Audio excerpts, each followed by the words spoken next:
In this video, we will be looking at sigma notation, also called summation notation, but more specifically, we'll be looking at using sigma notation to write a sum. Before we get to that, let's look at sigma notation. You know that you're going to need to find the sum when you see the big Greek letter sigma, and below that sigma is I equals some number. This is called the index of summation, and you'll usually see an I, a J, or a K. Then at the top here, you'll see another number, usually, or it might be a variable, but this number below is your starting value for your sum, and the number above is the ending value. In the example that we have here, we have the term a raised to the I power, and since I is my index of summation, that means I'm going to increment I by 1, increasing it by 1 each time until I reach that ending value.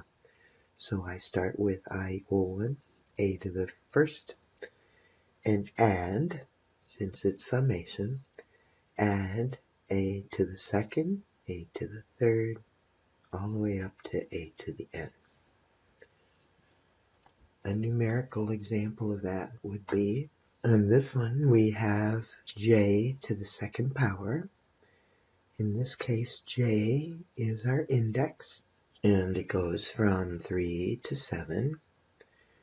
And so we start out with 3 squared, and then increment our j by 1, so 4 squared, added to 5 squared, added to 6 squared, added to 7 squared, and then when j reaches that ending number, that ending value, then you stop and you calculate it. So we get 135. So our first example, we're asked to use sigma notation to write this sum. Now this sum is kind of broken down a little bit, but I wanted to do a simpler one first so that you can see what needs to be done. So first of all, let's write our sigma and choose an index variable. So I'll use I. And the process that we're going to use, we need to ask ourselves,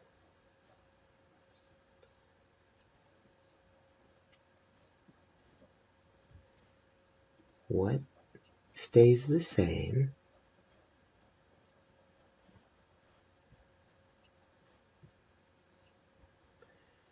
and what changes?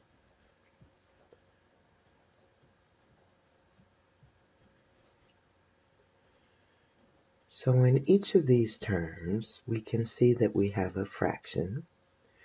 So as far as what stays the same, I know that I have a fraction, so I'm going to draw my fraction bar.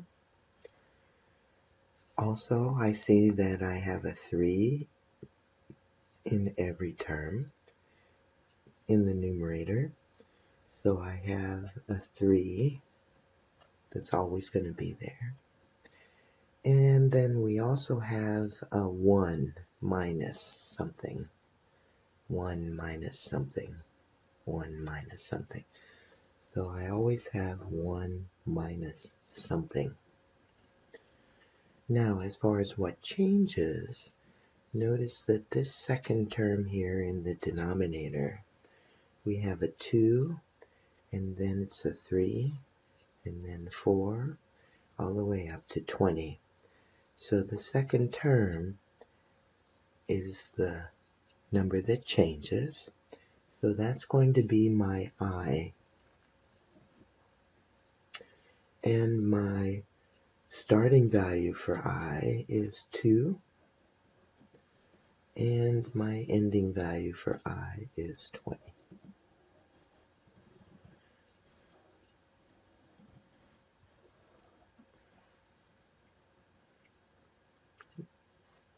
Let's do another one. Again, let's see, on this one, we need to break it down a little bit before we can determine what changes and what stays the same. It looks like we're subtracting a number. The amount that we're subtracting looks like it's about the same. So let me go ahead and use a calculator to find what amount I'm subtracting. 625 minus 608.25 is 1675.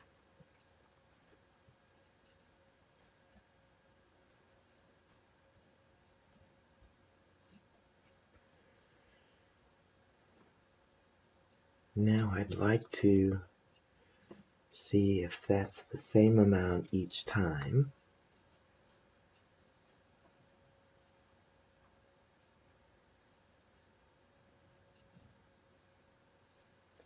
So 608.25 subtract 591.5 is 1675. So it looks like we have a constant difference. So I'm going to go with that premise. My first term is 625.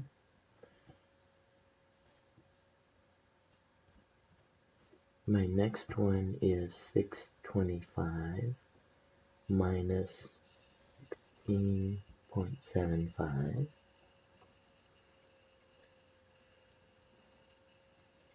My next one is 625 minus 16.75 times 2, because remember that you want to keep some things the same and some things you're going to increment by 1 each time. So let's put my term in brackets, and that'll help me with my sigma notation. This one I can write 16.75 times 1.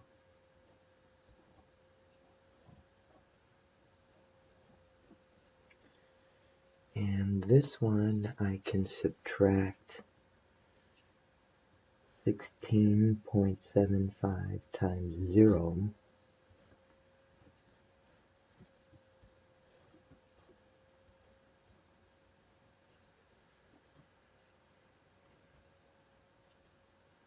So there's 3 terms. Let me do my next one and see if I come up with this 574.75.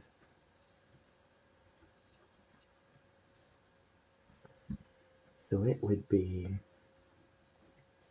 625 subtract 1675 times 3.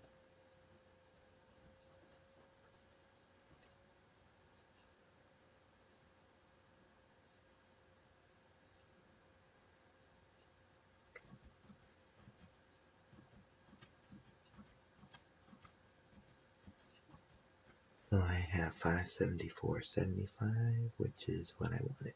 Okay. So now my only thing left to do is to determine how to write this 5.25 using this expression.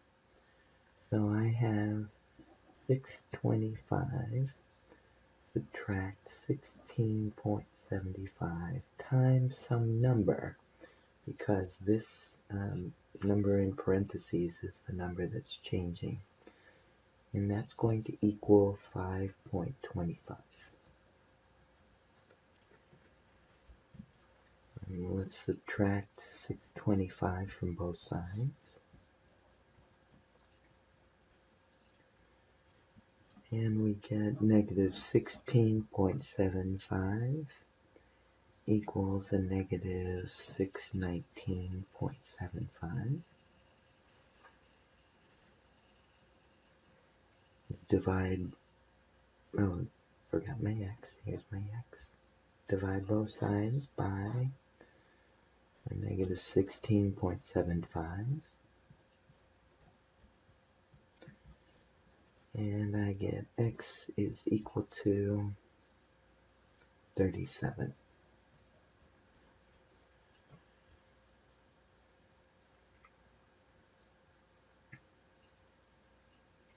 So my ending number here should be 625 subtract 16.75 times 37.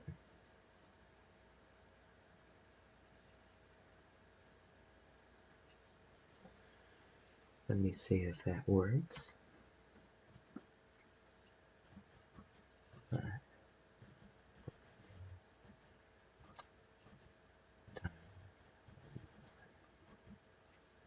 Yep. So let's write our sigma.